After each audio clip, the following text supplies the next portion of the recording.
habíamos hablado sobre el significado geométrico de la integral.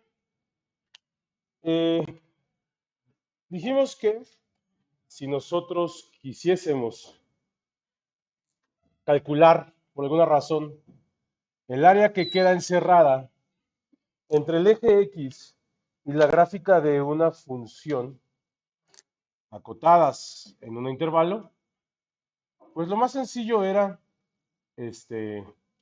poner figuras que nosotros conociéramos y que fueran fáciles de calcular las áreas, ¿no? Por ejemplo, la circunferencia es fácil de calcular las áreas, pero no queda bien, no que deja huequitos. Si yo pongo muchas circunferencias en un plano, juntar circunferencias, pues deja muchos huequitos. Entonces lo ideal sería poner cuadrados, ¿no? Y si se puede poner cuadrados, pues se puede poner rectángulos. Ahora, si nosotros quisiéramos calcular esta área, pues una primera aproximación, pues sería poner algunos rectángulos ahí, ¿no? Es decir, partir este intervalo en algunos pedazos, ¿no? Que generalmente lo hacemos de manera uniforme. ¿Qué significa que hago una partición uniforme? Significa que esos pedazos miden lo mismo. ¿Puedo hacer pedazos diferentes? Por supuesto, pero es mucho más difícil calcular después. Vamos a hacer, o voy a suponer que lo que puse aquí son pedacitos del mismo tamaño. Voy a agarrar y voy a ponerle aquí x1, x2, x3, x4, x5. Cada uno de esos pedacitos, ¿no?, está en un número en el eje X, y a esos les voy a poner x1, x2, bla, bla, bla. Bien, fíjate, ¿cuánto mide la base de este primer rectangulito? ¿Cómo le calcularíamos? X1 menos A, ¿cierto? Entonces, para calcular el área de este rectángulo de aquí, lo que tengo que hacer es multiplicar el tamaño de la base por la altura, como lo hemos hecho toda la vida. Ahora, este punto de aquí es x1, f de x1. Es decir, este punto está asociado a una y que corresponde o que es igualito a la altura de ese rectángulo. De tal suerte que para calcular esta área, pues basta hacer esto. F de x1 multiplicado por x1 menos a. A ver, esto lo sabemos desde la primaria, ¿no? Le estamos poniendo nombres más fancy, ¿no? Pero esto es altura y esto de aquí es base. Base por altura. Es el área de un rectángulo. Si hago eso para cada uno de esos rectángulos, pues resulta que el área de este, pues es f evaluado en x2 multiplicado por x2 menos x1 más el área de este de aquí, ¿no?, pues resulta ser f de x3, que es esta coordenada de aquí que resulta de evaluar x3 en f y multiplicarlo por la base, es decir, x3 menos x2. Si yo necesito aproximar todo el área, pues me sigo haciendo esto, ¿no? Me queda más f de x4, que multiplica a x4 menos x3, más f de x5, que multiplica a b menos x5, y ya, ¿no, cansó? 1, 2, 3, 4, 5, más f de b, entonces este es x5 menos x4, f de b multiplicado por b menos x5. Esa es la suma de los 6 rectángulos que acabo de meter ahí. Por supuesto que esta aproximación puede ser muy chafa o muy buena, ¿no? Dependiendo la gráfica, por supuesto, dependiendo de la función y dependiendo de cuántos rectangulitos esté yo poniendo. Habíamos dicho que entre más rectangulitos pongamos, pues más aproximado es, una mejor aproximación. Ahora, esto, ¿no?, ustedes saben que como estudiantes de matemáticas, que a los matemáticos no les gusta escribir tanto, entonces inventan notaciones para una que sea más elegante y dos para no tener que escribir todo una tras otra. Esto, escrito así, sería de esta manera. La suma desde i igual a 1 hasta n, ¿no? En nuestro caso, n vale 6. ¿Por qué? Porque metí 6 rectangulitos, punto. ¿De qué? De f evaluado en xy. Es decir, cuando i vale 1, esto es f evaluado en x1. Cuando i vale 2, esto es f evaluado en x2. Cuando i vale 3, esto es f evaluado en x3, y así sucesivamente hasta acabar en b, ¿no? Ojo, esto es como un for, ¿no? Como un ciclo for. Esta suma lo que va haciendo es sumando. 1, 2, 3, 4, ¿no? Hasta que hasta llegar a 6. Punto. Si hubiera metido 8 rectangulitos, pues hasta llegar a 8. Y así sucesivamente. Multiplicado por xy más 1 menos xy. Es decir, estoy aquí. Cuando x vale 1, este es x2 menos x1. Cuando y vale 2, esto es x3 menos x2. Es decir, lo que va haciendo esto es primero más este, más etcétera, etcétera. Ahora, decíamos, esto está bien si mi aproximación no la necesito lo suficientemente buena.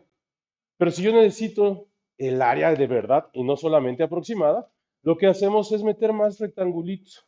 ¿Cuántos más? Muchos más. ¿Cuántos son muchos? Muchos, infinitos. Para eso entra al quite algo que le llamamos el límite. El límite cuando n tiende a infinito.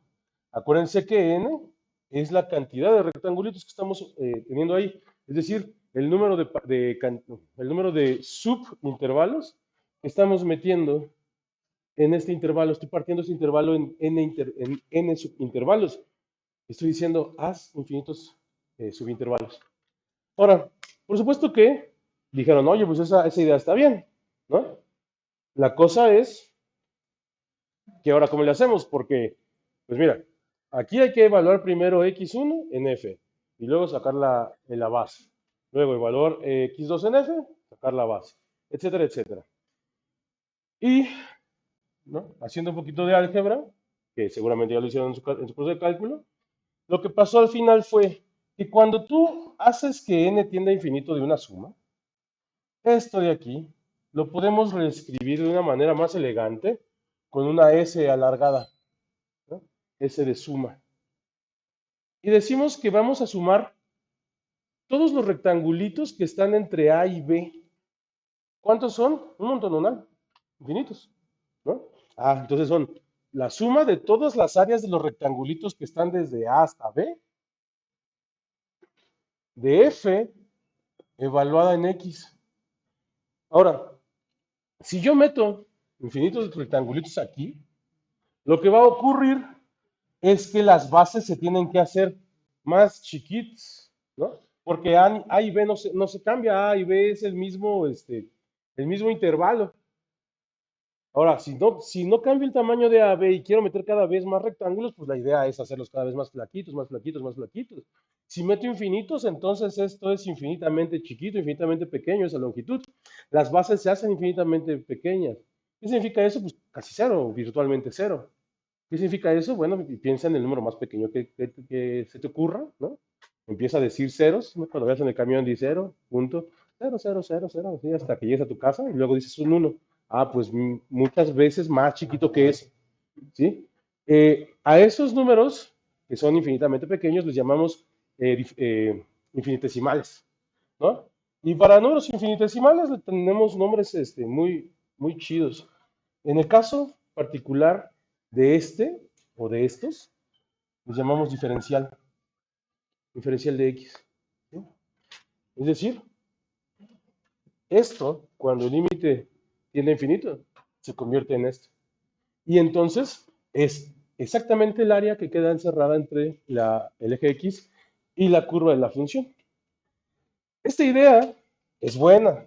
Todos reconocimos que la idea es buena. Ahora, ¿qué hacemos para que esta buena idea también nos funcione cuando tenemos funciones de dos variables? Y bueno, lo que hay que hacer es lo siguiente, pues migrar esta información a una gráfica tridimensional. Voy a poner aquí, o voy a intentar dibujar esta gráfica que en algún momento te dije. Cuando te digan que pienses en la gráfica de una función, piensa en esta, no la esta que dijimos que era como la sábana cuando tiendes tu cama, ¿no? Voy a intentar dibujarla aquí, a ver qué tal queda.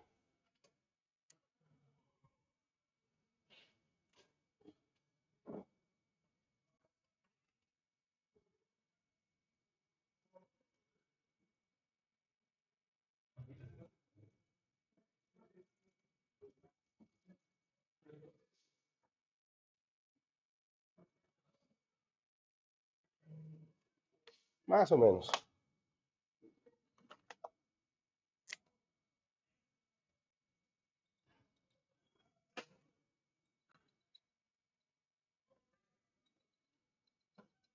No sé si está amarillo y se alcanza a ver.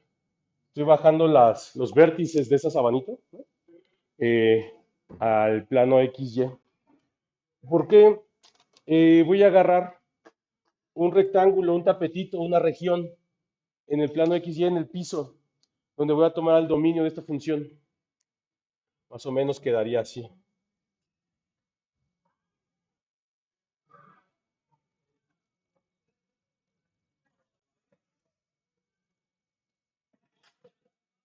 Provisionalmente voy a hablar de rectángulos, ¿sí?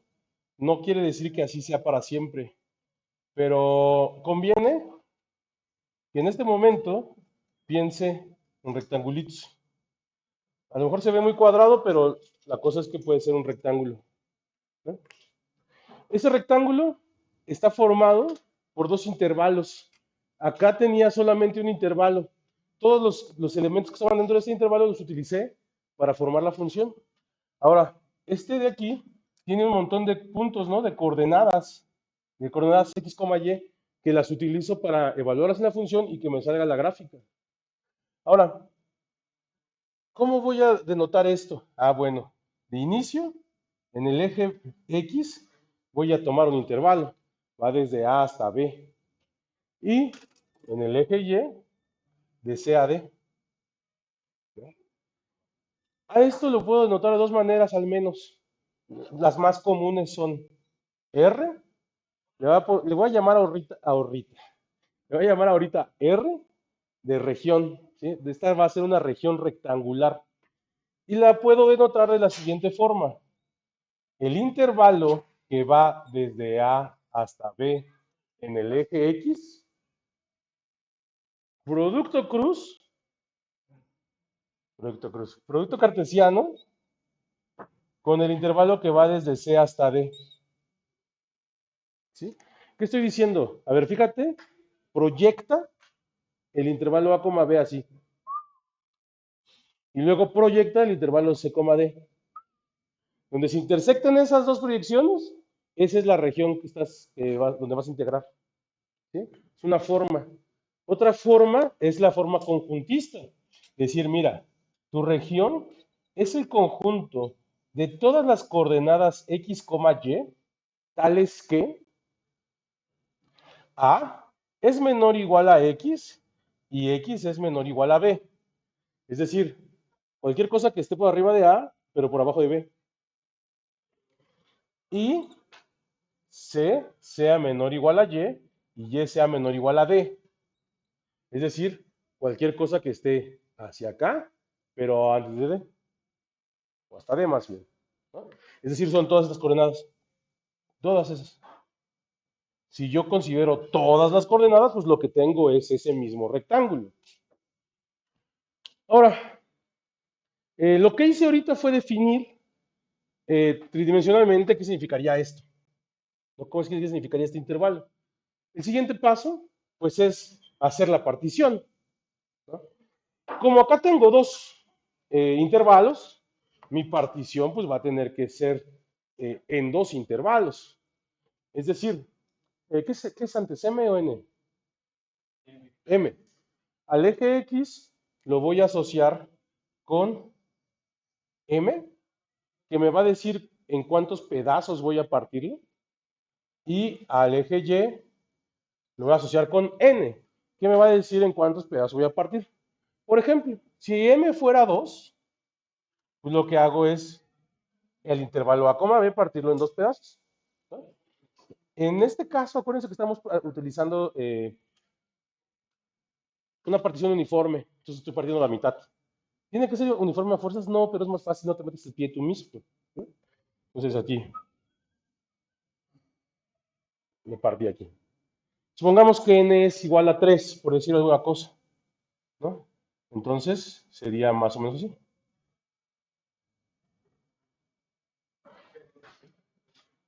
¿Sí? Eso, tener una partición, tenía un tapete grande, ahora tengo tapetitos chiquitos. ¿Para qué? Tenía un intervalo grande, ahora tengo intervalitos chiquitos. ¿Sí? Como aquí era plano, en lugar de pensar en áreas de rectángulos, voy a pensar en volúmenes de prismas con base rectangular. Es decir, en este rectangulito de aquí, ubican todos a los maestros tierra, ¿sí? ¿No? ¿Sí? Muy otaku de mi parte, puede ser, ¿no? ¿Cero? Ok, hombre culto, claro. De aquí, lo que voy a hacer es levantar un prisma, ¿no? Y lo voy a hacer con cada uno de esos tapetitos. Hasta que choquen con la gráfica. Y luego voy a sacar el volumen de cada uno de esos prismas y los voy a sumar. Y eso me va a aproximar el volumen que está por arriba del eje X, Y, pero por abajo de la gráfica. Lo va a aproximar. ¿Sí? Entonces, pues más o menos se vería de esta forma, ¿no? Agarrar aquí hasta que llegue, ¿no? Esa altura la reproduzco en cada una de las aristas de este rectangulito y formo mi prisma, ¿no? Y lo hago con cada uno. Ahora, ojo, acá había de dos, acá había de dos. Yo podía agarrar el extremo derecho de cada subintervalo, que fue lo que hice. ¿No? En lugar de agarrar a A, agarré X1 y lo empaté con la gráfica para encontrar la altura del primer rectángulo. Pero bien pude haber agarrado el extremo izquierdo. Pude ver, en lugar de agarrar el X1, agarré el A y entonces hacer este rectángulo. En lugar de agarrar X2 para la altura de este, pude haber agarrado X1 para hacer este rectángulo, ¿no? Plana, aquí en el plano. O pude haber agarrado el de en medio, por ejemplo, ¿no? Hago el de en medio y hago este rectángulo. Pues acá va a pasar algo semejante.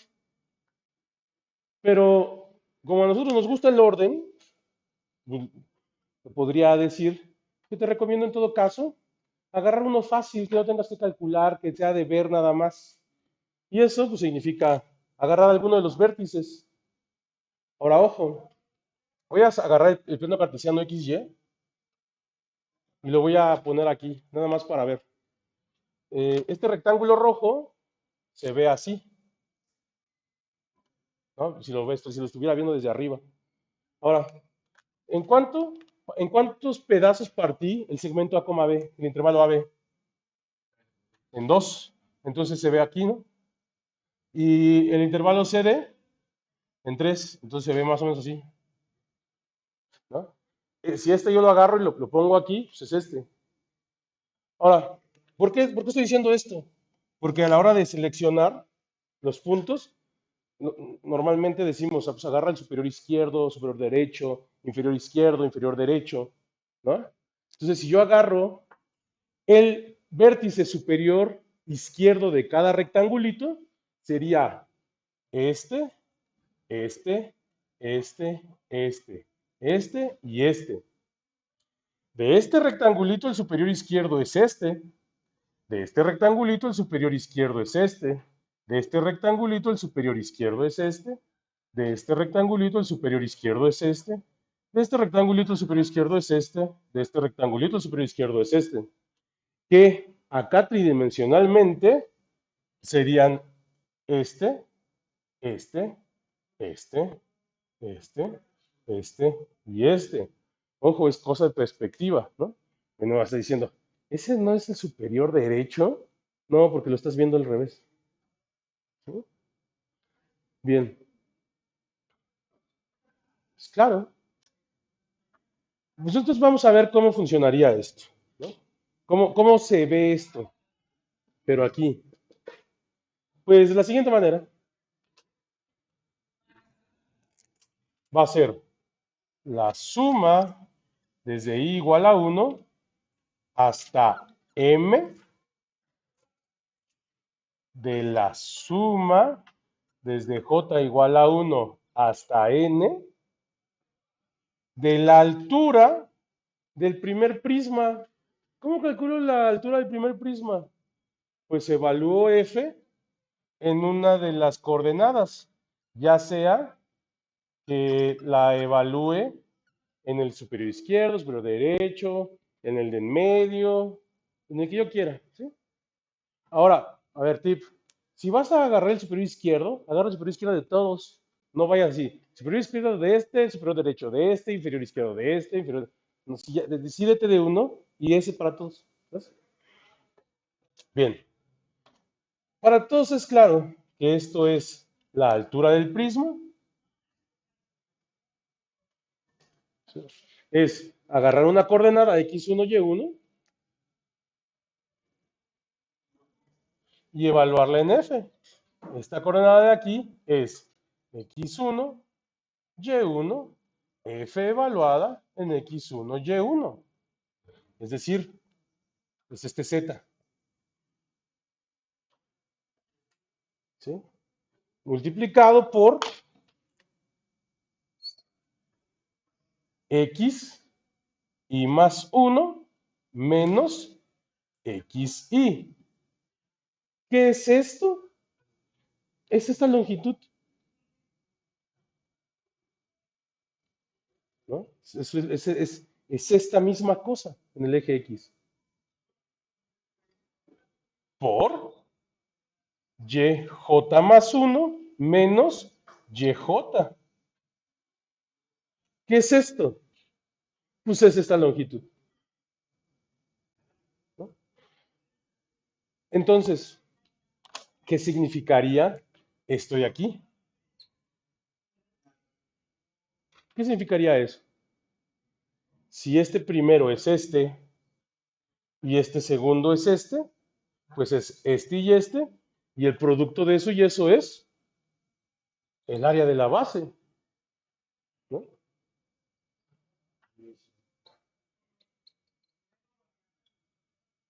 Área de la base por altura, volumen del prisma.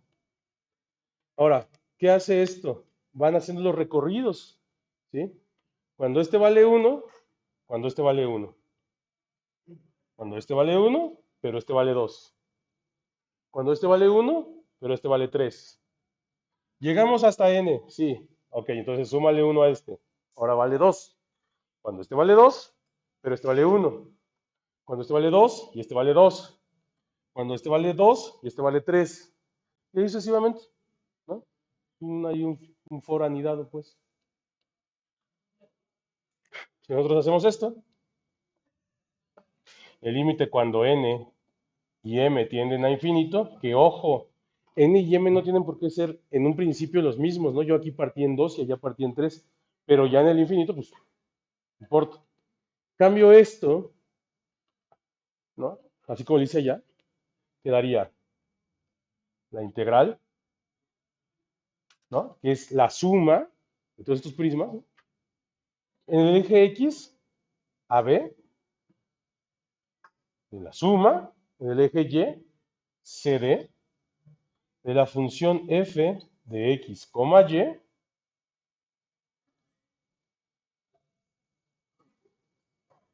¿qué son estas? Son las basecitas casi cero, ¿no? En el eje X, es decir, cuando estas se hacen chiquititas porque metí infinitos. Ojo, aquí escribí un error. ¿Se acuerdan cómo son los ogros? Los ogros tienen capas. Las integrales múltiples también tienen capas y hay que tener mucho cuidado con ellas.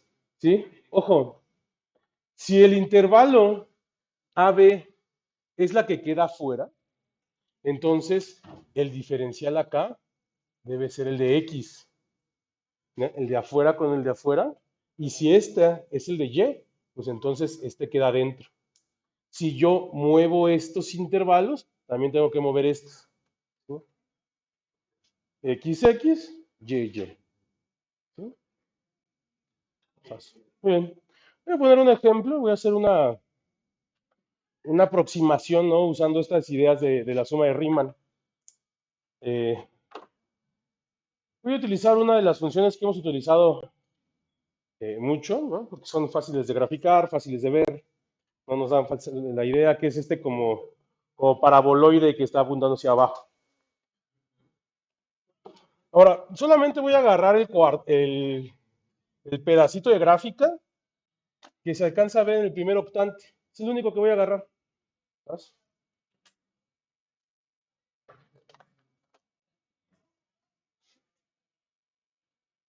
Por supuesto también que les voy a pedir que me apoyen con sus calculadoras, ¿no?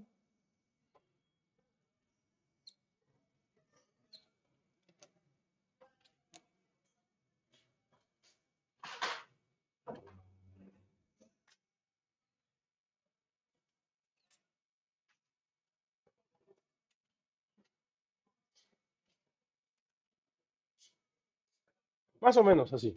Solamente es el pedacito de este paraboloide que está viendo hacia abajo. Solamente es el pedacito que se ve en el primer octante. Entonces, eso es a propósito porque como no me quiero complicar mucho para el ejemplo, voy a agarrar un rectángulo fácil. Voy a agarrar esta región 0,2 en X, cartesiano con 0,2 en Y. Entonces, ¿qué quiere decir eso? Quiere decir que voy a agarrar este intervalo que va de 0 a 2 y voy a agarrar este intervalo que va de 0 a 2 y voy a ver, ¿no? ¿Cuál es la integral que queda por arriba de ese tapete rojo, pero por abajo de ese pedazo de gráfica? Ahora, nada más por hacer la maldad, voy a decir que a M lo partamos en dos pedazos y a N lo partamos en tres pedazos, ¿sí? Es decir, si yo parto este en dos pedazos, cada una de los subintervalos, ¿cuánto miden? Uno. Y si parto este en tres pedazos, cada uno de los subintervalos de este lado, ¿cuánto miden? 2/3, claro, ¿no? Bien, voy a hacer la aproximación de Riemann, ¿sabes? Voy a poner una función que corresponda a una de estas gráficas. Según yo, esta es una. F de x, y es igual a 16 menos x cuadrada menos 2y cuadrada, ¿no? Según yo, esa función genera una de estas hiperboloides hacia abajo. Ahora, pues voy a empezar, ¿no? Voy a agarrar los superiores izquierda, ¿sí? Es decir, sería este, este, este, este, este y este. ¿Sabes? Bien, entonces, voy a empezar a hacer las sumas. Cada una de estos sumandos es un volumen de prisma. Sería F evaluado en, ¿qué coordenada es esta? 0, 2/3, multiplicado por la longitud de este subintervalo, que dijimos que era 1, multiplicado por la longitud de este subintervalo, que dijimos que era 2/3. Es decir, por la base, por altura, todo completo, volumen del primer prisma, más F evaluado en, ¿qué coordenada es esta? 0,4/3 multiplicado por la longitud de este intervalo, que es 1, multiplicado por la longitud de este intervalo, que es 2/3, más F evaluado en este intervalo, que es 0,2, multiplicado por la longitud de este intervalo, que es 1, multiplicado por la longitud de este intervalo, que es 2 tercios, más f evaluado en, este intervalo es 1,2 tercios, sería 1,2 tercios, multiplicado por la longitud de este intervalo, que es 1, multiplicado por la longitud de este intervalo, que es 2 tercios, más f evaluado en esta coordenada, que es 1,4 tercios, multiplicado por 1, multiplicado por 2 tercios, más f evaluado en 1,2, multiplicado por 1, multiplicado por 2 tercios. A ver, ahora sí, calculadoras, échenme un guante. Si yo sustituyo 0,2 tercios en f, me queda 16 menos 0, 16. 2 tercios al cuadrado es 4 novenos. Por menos 2 es menos 8 novenos. 16 menos 8 novenos es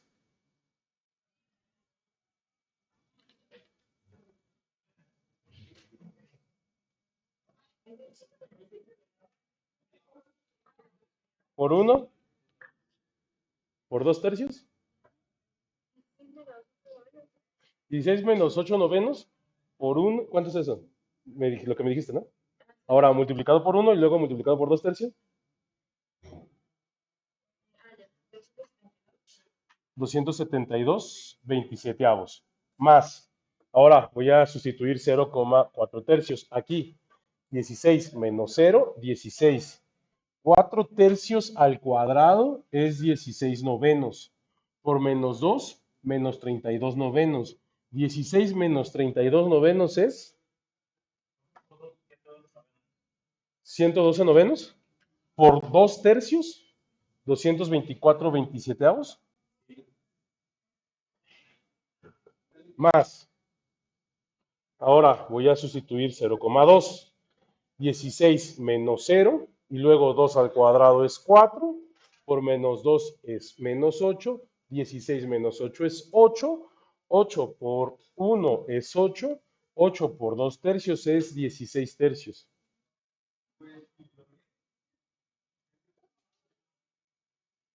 Más. Ahora voy a sustituir 1,2 tercios. Entonces me queda 16 menos 1, 15.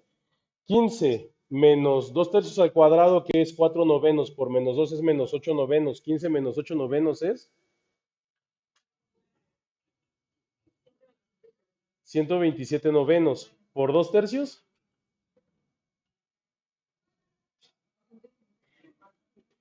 254,27. Más, voy a sustituir 1 y 4 tercios. Entonces aquí es 16 menos 1, 15. Y 4 tercios es 16 novenos. Por menos 4 menos 8 novenos. ¿Cuánto es 15 menos 8 novenos? 127 novenos por 2 tercios. 254,27 de nuevo.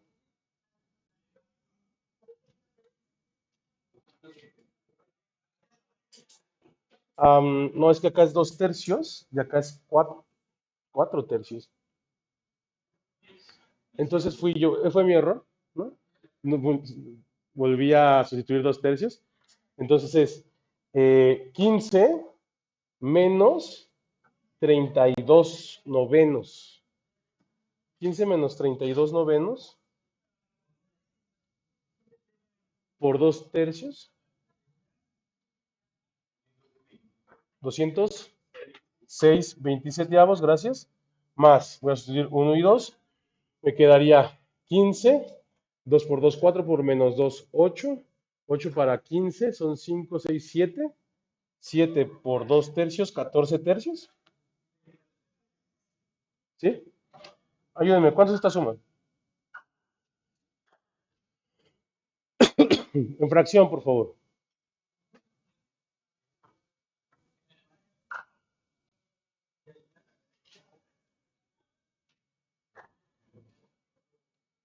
2, 4, 6, 8. Y